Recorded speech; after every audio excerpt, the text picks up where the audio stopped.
Are you listing your home this spring? As a seller, you'll be making many important decisions, including how much access to give potential buyers. Hi, I'm Carrie Gonzalez with the Next Home Real Estate Rockstars. When marketing your home for sale, an important part of the listing process is allowing buyers to see your property. As a general rule, you should give potential buyers enough access to your house to allow them to make an informed decision on the purchase.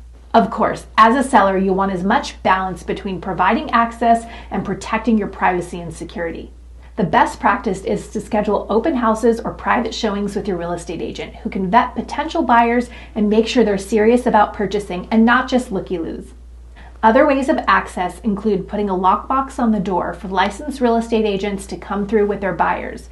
This would be by appointment only or limited access, meaning only on certain days and certain times. Ultimately, the level of access you want to provide buyers is a personal decision, and it will depend on your individual circumstances and preferences. But if you want to maximize the sale of your house, you can't limit potential buyer access.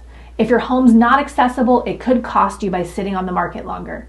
It's always best to discuss with your real estate agent your concerns so they can map out a strategy that works for you.